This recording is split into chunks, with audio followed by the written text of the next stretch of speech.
Okay, welcome back to Oddcast Explorations, where we dig into some of the odder corners of our world. And today's topic definitely fits the bill. Right. You know that feeling, that constant connection? Phone buzzing, GPS telling you where to turn, that little Wi-Fi symbol you always look for? It's just the background noise of life now, isn't it? Yeah. Invisible, but everywhere. Exactly. Now imagine driving somewhere and that hum just fades. Yeah, not like a switch flips, but slowly, mile by mile, the cell bars vanish. Radio turns to static. GPS freezes. The sources we look at describe it really well, entering this stark and curious void that builds mystery and curiosity. It feels inherently odd, a place defined by what's not there in our super-connected time. And that inherent oddness makes it perfect for, well, an oddcast exploration. Totally. Because this isn't just like a quirky town choosing to be off-grid. This quiet, it's engineered. Mandated even. All because of a giant piece of scientific equipment. That's the paradox, right? This incredibly analog life enforced by this hyper-digital, super-sensitive instrument. It's fascinating. So let's get into it. Our deep dive today is Green Bank, West Virginia. We've got a pile of articles, research, your notes. We're going to unpack the science behind it, the people who've moved there seeking refuge. And that whole complex, controversial issue of electromagnetic hypersensitivity, EHS. Yeah, and what this unique little town tells us about technology, society, maybe even ourselves, and the universe. It's a lot to cover. Where do we start? Let's start simple. Where exactly is this quiet zone and why? Why the quiet? Okay, so Green Bank itself is just a tiny village, unincorporated, kind of tucked away in the Allegheny Mountains in West Virginia. Right in the mountains. And it's smack dab in the middle of something called the United States National Radio Quiet Zone, the NRQZ. The quiet zone. Sounds big. It is pretty big, roughly 13,000 square miles. It covers parts of West Virginia, and even a little sliver of the Maryland Panhandle. And the mountains help. Yeah, they act as a natural shield, boosting the radio silence around Green Bank. But this silence wasn't just an accident of geography, it was created. Oh, absolutely deliberate. It came about in the mid-20th century, sort of a mix of scientific ambition and Cold War anxieties. Interesting. It started with West Virginia state law back in '56, setting up the radio astronomy zone. Then, in 1958, the FCC, that's the Federal Communications Commission, and another group called IRSC, made the National Radio Quiet Zone official. So science and national security working together to carve out this silent space, what were they protecting? Primarily, these incredibly sensitive radio telescopes that the National Radio Astronomy Observatory, the NRAO, which is right there in Green Bank. And the main one now is? The Robert C. Byrd Green Bank Telescope, the GBT, it's the world's largest fully steerable radio telescope, started operating around 2001. Just how sensitive are we talking? Why does it need that much quiet? Okay, get this. The sources say it's sensitive enough to detect the energy from a single snowflake hitting the ground. Wow, a snowflake. Exactly. So to hear these incredibly faint signals from, the distant universe, it needs almost total freedom from human-made electromagnetic interference, or EMI. Any little stray signal messes things up. Completely drowns out the cosmic whispers they're trying to listen to, like trying to hear a pin drop during a rock concert. Okay, that makes sense for the science part, but you mentioned Cold War stuff too. Right. The NRQZ also shields the U.S. Navy's Information Operations Command Base at Sugar Grove. Historically, that place was involved in electronic intelligence gathering. Think Echelon during the Cold War. So listening to space and listening to, other thing. Pretty much a zone with a dual purpose, both highly strategic. Fascinating. So if you live in Green Bank, you're living under these really specific, strict rules. What's that actually like day to day? The sources paint a picture of a very small town. Oh, tiny. Population bounces around maybe 50 to 150 people. One source mentioned just 51 residents in 2023. And demographically? It's described as remarkably homogeneous. 100% non-Hispanic white, according to that 2023 data. And the median age is 56, quite a bit older than the county or state average. Okay, so how does this lack of radio waves actually shape daily life for this small, older community? Well, it means you're using technology that feels like it's from another era. Yeah. Communication. Mostly landlines. Seriously?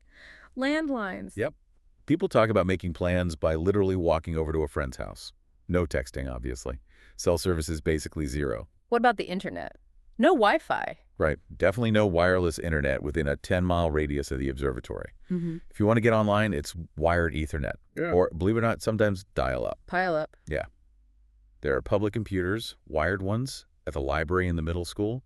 And it's not just Wi-Fi and phones. Bluetooth, cordless phones, even certain types of microwaves are restricted in the any zones because they emit interference.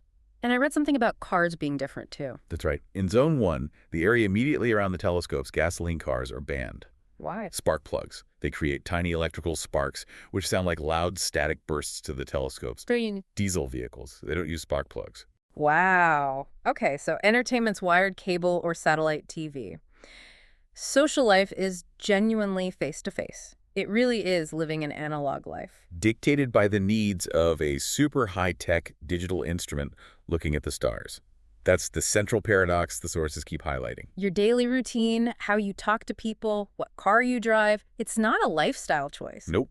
It's a top-down federal mandate driven by science. It really makes you think about that balance, national interest, science, security versus individual convenience and access to modern tech. For sure. And the sources point out, it's not like the zone is perfectly silent either. There's tension. Oh. They mention detecting hundreds of rogue Wi-Fi signals sometimes. And there's even a story about someone naming their network Screw You NRAO. Okay, so not everyone's on board. Exactly. It shows it's dynamic. Even the observatory gets it. They're apparently pushing for better wired internet access for the community, for safety, and just, well, modern life. So the quiet is always being negotiated. It's a constant push and pull between the scientific mission and the people living under its umbrella. Now, one of the big reasons people seek out this quiet, move there deliberately, is this condition called electromagnetic hypersensitivity, or EHS. What do the sources say about that? Right, EHS. It's a condition where people report experiencing a whole range of symptoms that they attribute to being exposed to electromagnetic fields, or EMFs. From things like? Power lines, electronics, cell phones, Wi-Fi.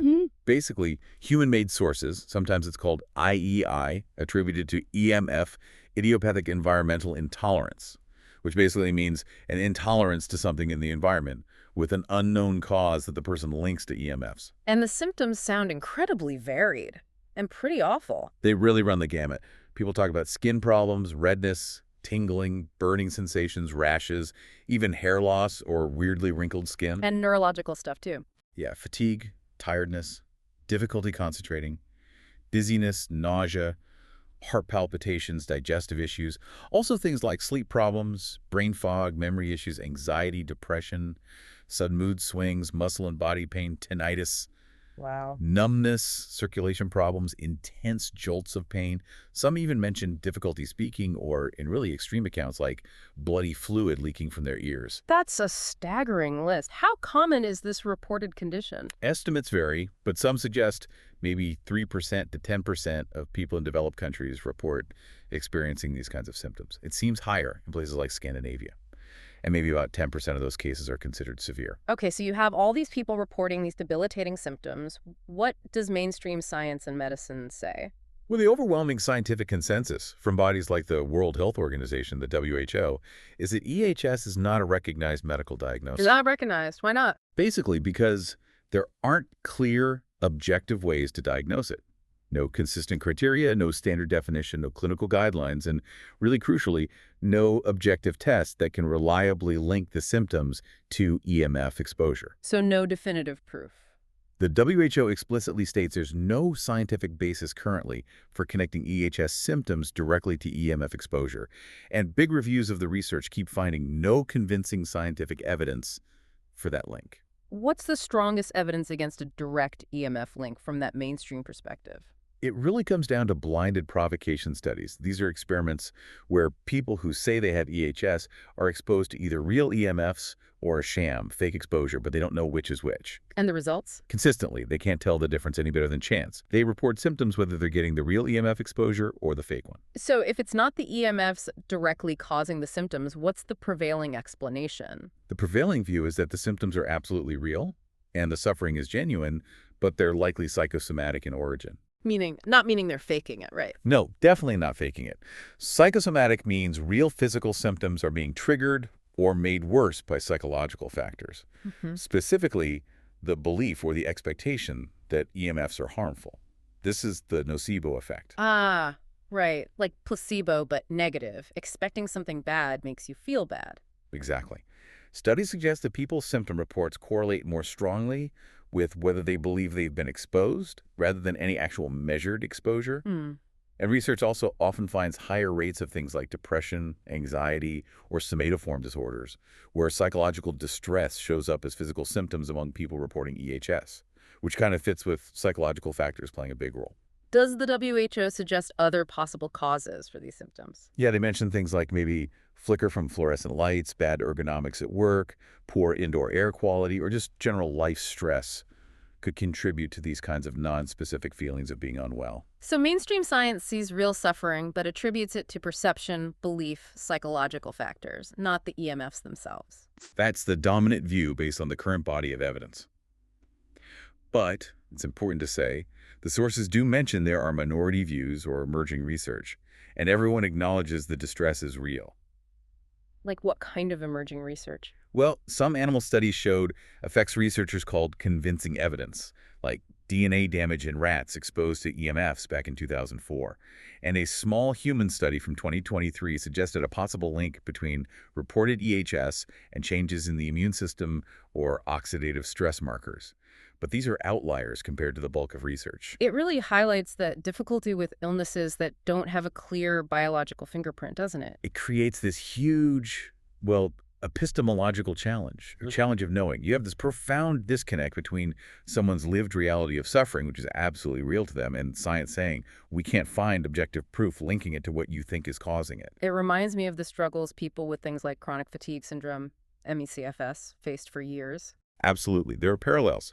MECFS, historically things like female hysteria conditions, often dismissed as all in your head because there weren't clear biomarkers. So, similar pattern, non-specific symptoms, no easy tests, medical skepticism.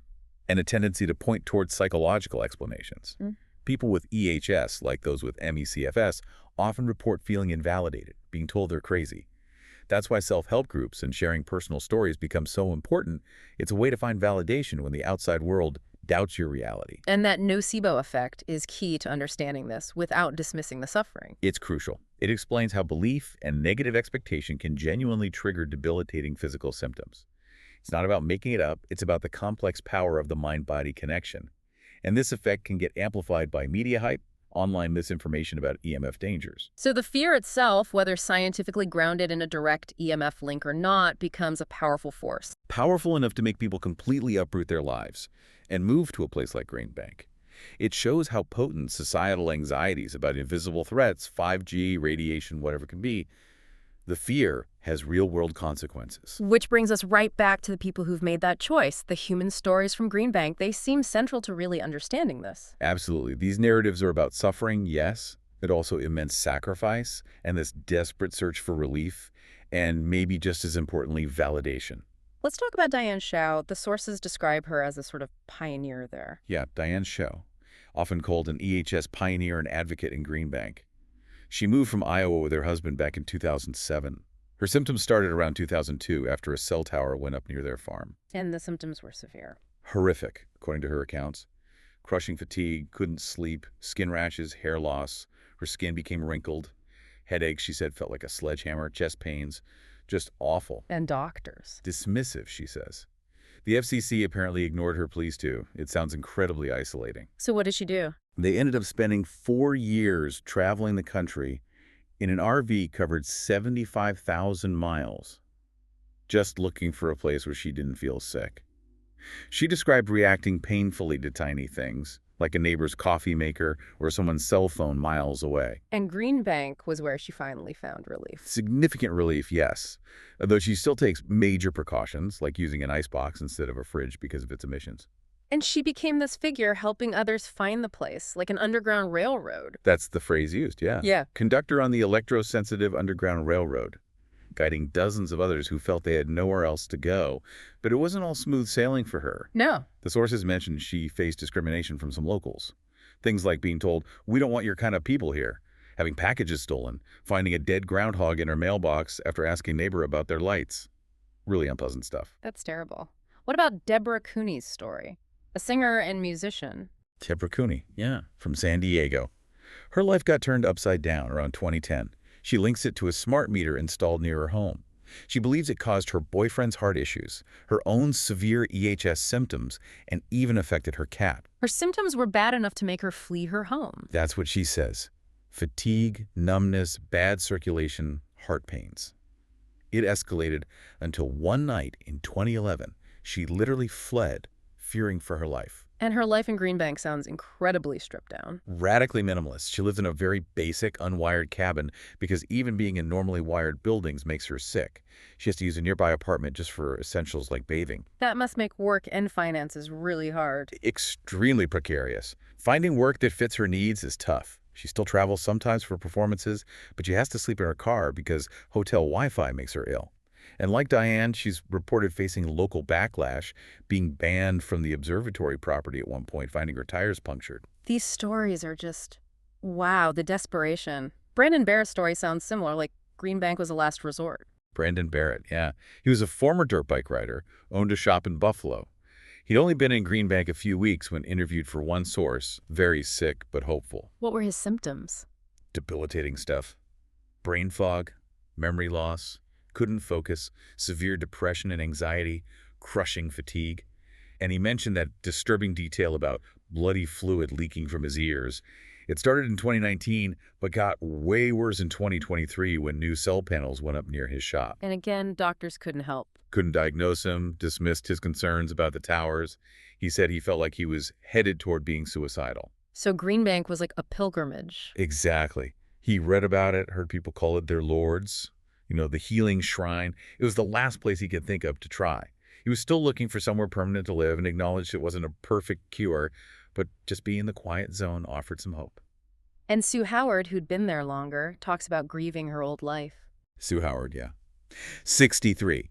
Moved from New York in 2016. She'd suffered for a decade with severe, undiagnosed symptoms, heart arrhythmia, terrible headaches, eye problems, burning skin before finding Green Bank in a magazine. Did she find relief there? Significant relief, yes, but she describes the move as a grieving process, leaving everything behind. As she put it, nobody picks up their life and does this unless they have to. And simple things become huge obstacles. Right. Just driving 50 miles for groceries could trigger her symptoms badly, needing days to recover. Her adaptation is extreme. She was building a home with two separate structures. One super insulated tech-free space for her, and another building for her husband where he could have electronics. Like a quiet zone within the quiet zone. Wow. And Audra Bogachik mentions the isolation, too. Audra Bogachik, former dental hygienist, late 50s, moved from Pittsburgh for relief from things like nosebleeds and burning skin. She really emphasized the social cost. You're so isolated, you don't go to movies anymore, don't hang out with friends from home. It's tough. But her story also shows the support network. She was the one who initially housed Brandon Barrett in a shipping container home. Looking at all these stories, there are clear patterns. Definitely. A profound sense of invalidation by medicine and society before Green Bank. Being forced into these radical life changes, moving, losing careers, financial hardship, the huge emotional toll, that grieving process. But Green Bank offers something they couldn't find elsewhere. Community and validation. Finding other people who understand your experience when the world tells you it's not real, that's incredibly powerful. It meets a fundamental human need. Even with the discrimination some face from skeptical locals? Yeah, that othering just underscores the systemic problems people face with medically unexplained illnesses and the psychological weight of living with something others don't believe in. But their resilience in seeking a place where they feel better is just undeniable. It really sounds like this place is both a Lourdes, a site of desperate hope. And the Catch-22. Exactly, a pilgrimage for healing. But the primitive conditions, the lack of jobs, the isolation, they create huge new challenges. It's not a magic cure-all. Yeah. Adapting means sacrificing enormous aspects of conventional modern life for this perceived chance at health. It lays bare these really complex trade-offs. And you have the potential strain on local resources and culture from this kind of health tourism. Which brings us back to the skepticism, the critic's view. Right. We have to circle back to that mainstream scientific perspective. Again, the consensus. EHS isn't a recognized diagnosis. Those blinded studies are key people reporting symptoms whether they're actually exposed to EMFs or not. So critics see the symptoms as real physical feelings. But triggered by psychological factors, by belief, by expectation. The nocebo effect, that's the dominant explanation. And they point to the higher rates of anxiety or depression sometimes found in people reporting EHS. Yeah, that's often cited as evidence supporting the idea that psychological distress is manifesting physically rather than EMS directly causing the physical problems. What kind of labels do critics sometimes use for this kind of tech rejection? Well, some might frame it as a form of modern ludism, resisting technology out of fear. In more pointed critiques, given the lack of scientific backing, you might hear terms like mass delusion. And pop culture depictions haven't helped the stigma. No, characters like Chuck McGill in Better Call Saul, suffering from severe EHS, tend to reinforce the public perception of it as a psychological quirk, maybe even a delusion. It adds to that feeling sufferers report of being labeled crazy. One source even framed it as a kind of ignorance. Yeah, the idea that choosing a simple, fear-based explanation, EMS bad, over grappling with the complexities of science and the mind-body connection is like embracing a new religion that bypasses critical thinking. How does the media typically portray Green Bank itself? Is it all just weird town? It's often a mix. Fascination, definitely, exoticism, but also skepticism and sometimes exaggeration. One journalist, Stephen Kersey, actually coined the term disconnectivity porn. Disconnectivity porn. Yeah, describing how some media outlets sensationalize the town as this perfect, idyllic, off-grid paradise, which often ignores the real struggles, the regulatory details, and the fact that, not everyone follows the rules, hence, screw you, NRAO. But the media also gives these people a voice, right? It does play that dual role. Documentaries, articles, they provide a platform, a kind of refuge for EHS sufferers, whose experiences are often dismissed by science. They humanize the condition, show the real impact of the symptoms, even while usually acknowledging the scientific debate.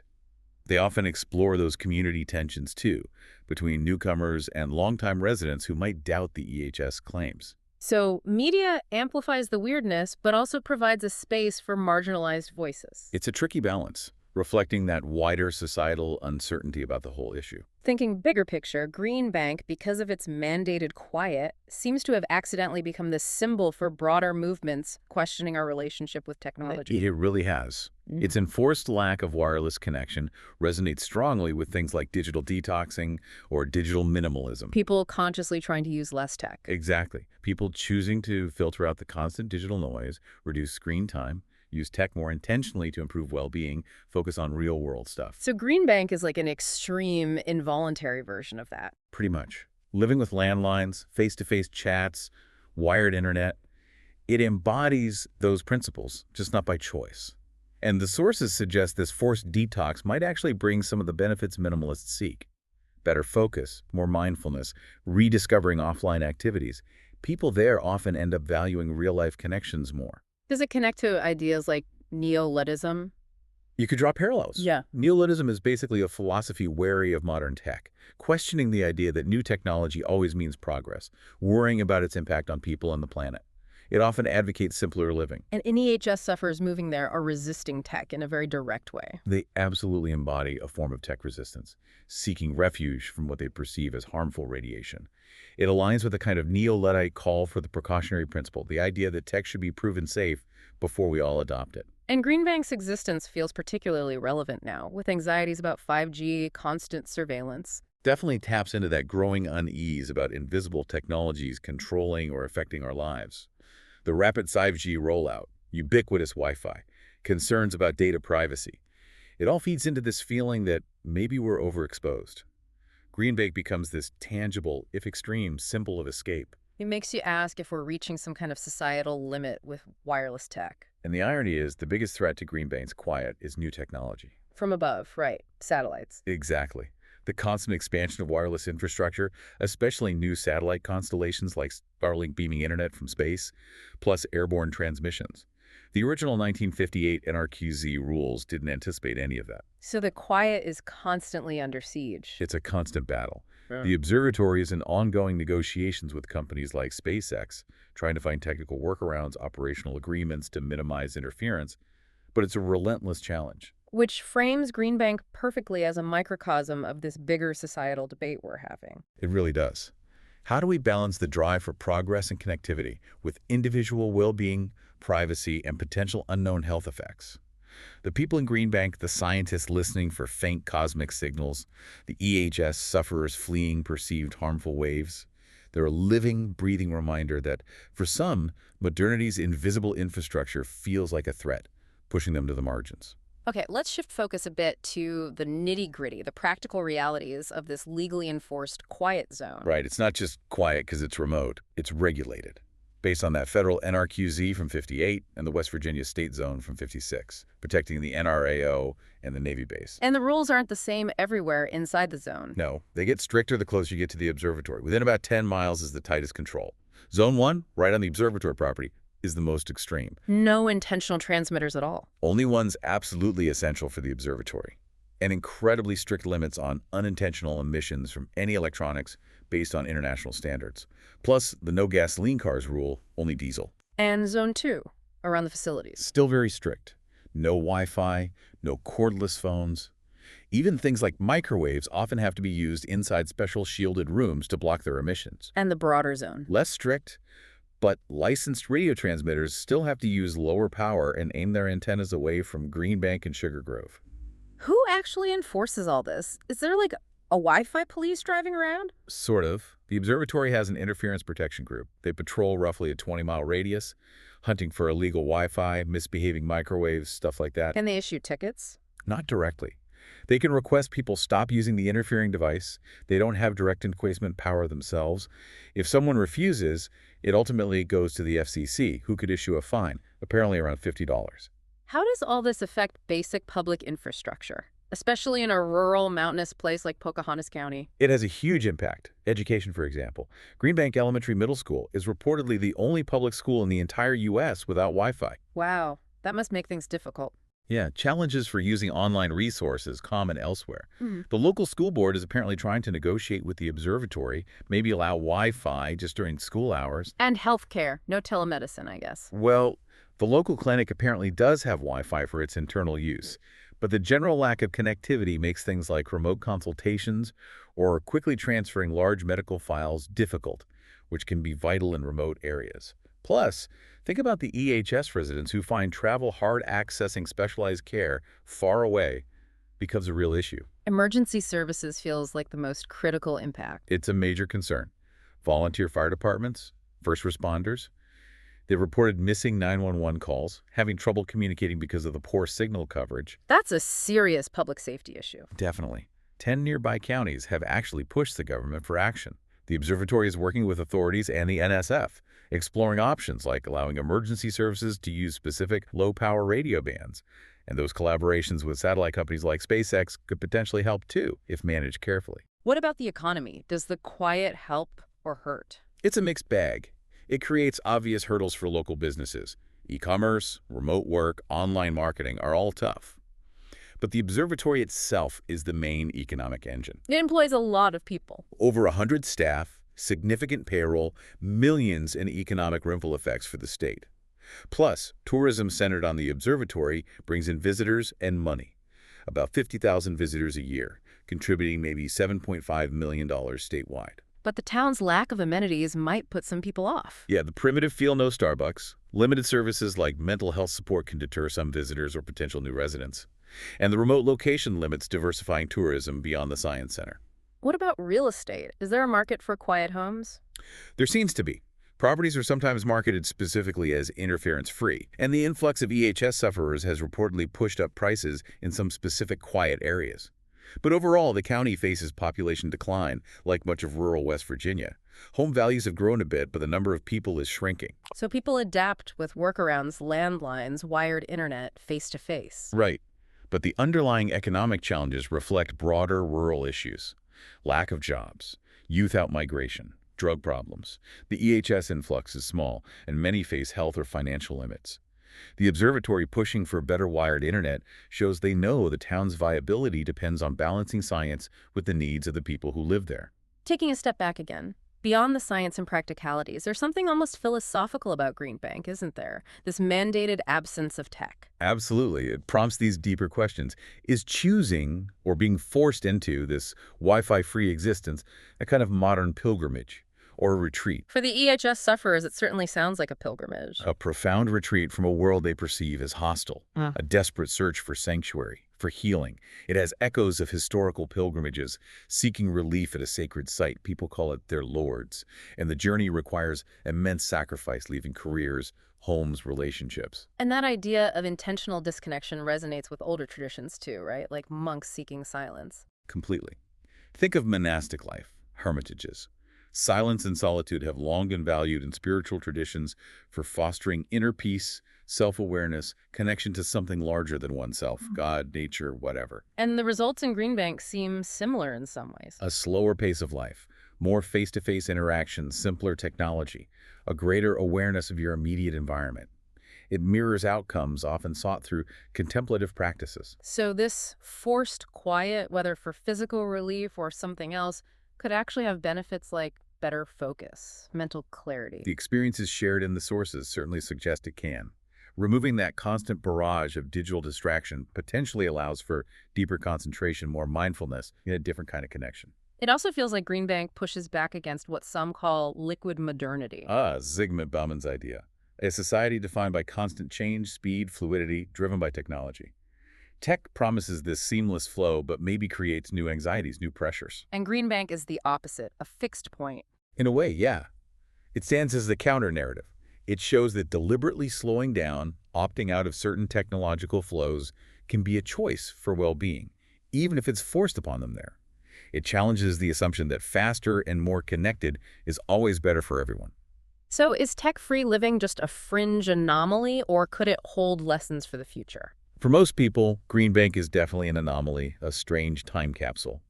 But you see the growing digital detox movement, concerns about screen addiction, anxiety over 5G, and surveillance. It suggests a rising unease with our total immersion in technology. The people there, scientists listening to the cosmos, EHS sufferers seeking personal quiet, they're living out this unique experiment. They really are. And they force us all to ask, what does progress really mean? What are the trade-offs we're making for convenience? Could intentional retreat, even in small ways in our own lives, be part of finding a healthier balance? So what does the future look like for this quiet town? Can it stay quiet? That's the million-dollar question. It faces huge sustainability challenges. The very reason for the NRQZ protecting the GBT is under constant pressure from new technologies, especially those space-based transmissions, the satellite constellations beaming down internet and cell signals. The rules from 1958 didn't anticipate Starlink. Not even close. So maintaining the quiet is this ongoing battle against increasing noise from above and around. The observatory is constantly negotiating, talking to SpaceX and others, trying to find technical fixes, ways to coexist. But it's tough. What about the kids growing up there? How do they feel about living unplugged? It's different for them, obviously. Some seem to appreciate the slower pace, being close to nature, the face-to-face stuff, but others definitely feel the limitations, especially as they get older. When do they notice the difference most? Middle school seems to be a turning point. When they see peers outside the zone with smartphones, always online, they can feel socially disconnected. And that school without Wi-Fi is a big symbol of that difference. Yeah, Green Bank Elementary Middle. It highlights potential educational gaps. The school board wanting to find ways to bring in some connectivity, maybe just during school hours, shows that pressure to prepare kids for the wider, wired world. Do you think we'll see more places like Green Bank pop up, or will it remain unique? Hard to say. On one side, you have the digital wellness trends, the EMF anxieties that could create demand for more designated quiet zones. The EHS community proves there's a niche need. But on the other side, The sheer momentum of wireless technology, the economic and social push for connectivity everywhere, it makes creating new large-scale quiet zones seem really unlikely. And Green Bank's own struggles show how hard it is to enforce that quiet long-term, especially against things like satellites or even just local road Wi-Fi. plus, the future of the observatory itself, its funding, is tied to the zone's existence. Absolutely. The zone exists to protect the science. If that science mission changes, the justification for the restrictions could change too. Maybe the future isn't about strict bans, but more about sophisticated technology to manage interference, allowing science and communication to coexist more flexibly. A shift from banned to managed. Could be. Pragmatic adaptation might be the only way forward. So as we wrap this up, imagine driving away from Green Bank, leaving the mountains, and suddenly, ping, your phone gets signal. Yeah, the radio crackles back to life. GPS finds you. It's jarring. You're instantly snapped back into that invisible digital tether. This deep dive into this town that banned Wi-Fi, it really does reveal some profound things about us, doesn't it? Our incredible reliance on technology, maybe even a fear of invisible forces we don't fully grasp, and that central paradox. A place built for cosmic science becoming an accidental refuge for humans fleeing technology itself. And the stories of the people with EHS, they really hit home. That fundamental need for validation, for community, when you're suffering from something most people don't believe in. The incredible sacrifices made for a chance at feeling well. It forces you to grapple with that tension between scientific consensus and lived experience. Science points to psychosomatic factors, the nocebo effect. But the suffering in Green Bank is undeniably real. It makes you think hard about how we as a society deal with conditions that defy easy explanation and the psychological burden of being constantly invalidated.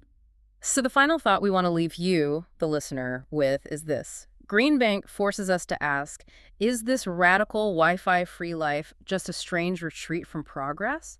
Or does it hold some kind of prescient insight? Should we all maybe reevaluate our relationship with technology, seek a bit more balance amidst this constant digital hum? The answer? Well, maybe it's elusive, like those signals from deep space. Yeah, echoing in the quiet places somewhere between connection and disconnection.